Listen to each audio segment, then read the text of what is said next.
Good morning friends, সকলকে স্বাগত জানাই সোমাস সিরিয়াল লাইফে। আশা করি সকলে ভালো আছো, আমিও সকলের আশীর্বাদে অনেক অনেক ভালো আছি। চলো আজকে কি টিফিন করছি তোমাদের দেখাই, তারপরে আদার্স কাজকর্ম সমস্ত কিছু তোমাদের সঙ্গে তুলে ধরবো।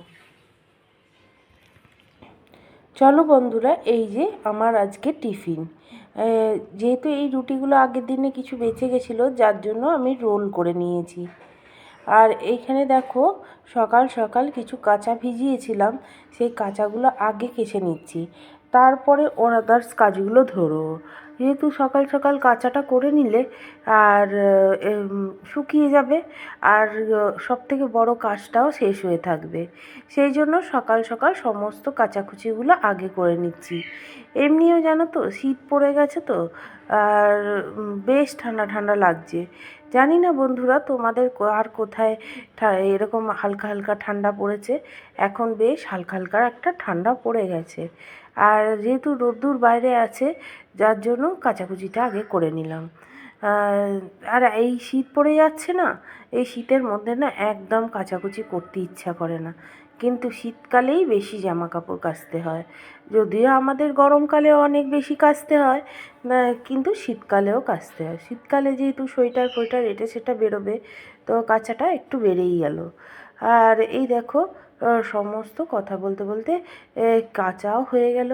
এবার আমাকে ওপরে দিয়ে আসতে হবে, দিয়ে এলে না অনেকটা হালকা হয়ে যাব। এরপরে রান্নাবান্না হবে। সকালে অনেক কিছু কাজ সেরে নিয়ে তারপর ভিডিওটা চালু করেছি, নাহলে সব কিছু একবারে সামলাতে পারবো না। এই জন্য সকাল সকাল জামা কাপড়টা কেচে নিয়ে ছাদে মিলে দিলাম। তারপরে রান্না করব, যদিও হালকা পাতলা কিছু রান্না আছে, যার জন্য হালকা করেই কিছু রান্না করব। সেই হিসেবে জামা কাপড়টা মিলতে চলে এলাম। আর যা হোক, রোজের একটা দৈনন্দিন প্রত্যেক দিনের কাজ করতেই হয়। আর এখন যেহেতু কাচাকুচিটা বড় টাফ লাগে, এই যে নিচে কেচে ওপরে দিতে যাওয়া বড় একদম কষ্টকর ব্যাপার, কিন্তু করতে হবে, সংসারের কাজ তো সেই হিসেবে করছি। আর এখানে দেখো, আমি চিংড়ি মাছের চপ বানাচ্ছিলাম। খুব তাড়াহুড়ো, যেহেতু অনেক দেরি হয়ে গেছিলো, সমস্ত রান্নাবান্না তো ধরতে পারিনি। চলো বন্ধুরা, কি কি রান্না হয়েছে তোমাদের দেখিয়ে দিই।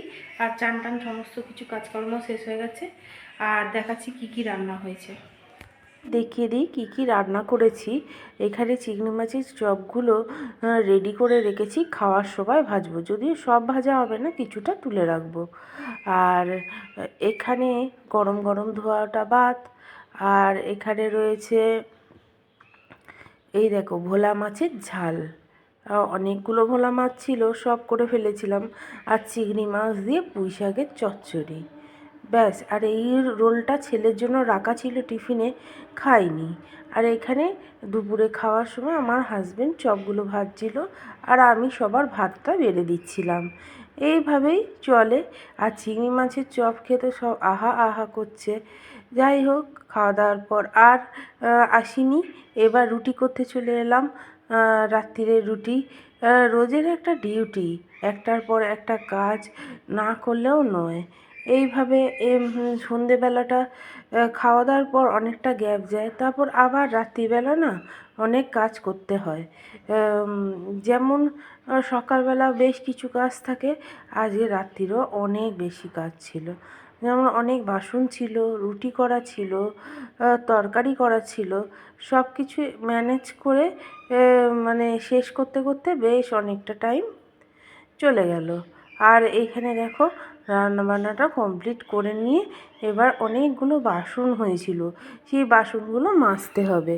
কারণ আমি চেষ্টা করি রাত্রিবেলা সমস্ত কিছু মেজে পরিষ্কার করে রাখলে পরের দিনের কাজটা অনেক সোজা হয়। আর যদি এই সব বাসনপত্র যদি ফেলে রাখি, তাহলে আর ইচ্ছা করবে না করতে। আর আজকে তো মানে রান্নাবান্নাটা কোনো কিছু শেয়ার করতে পারলাম না, যেহেতু একটু তাড়াহুড়ো মানে একটু তাড়াহুড়ো হয়ে গেছিলো, সমস্ত কাজ খুব লেট হয়ে গেছিলো। আর আমার হাজব্যান্ডও চলে এসেছিলো। তারপর আমার হাজব্যান্ড কাজ থেকে চলে এলে কাজ বাকি থাকলে ও কিছুটা করে দেয়। এইভাবেই আমাদের সংসার মিলেমিশেই চলে। আর যেহেতু এখন রাত্রিবেলা খুব তাড়াহুড়ো করে সমস্ত কাজকর্ম বাসনপত্র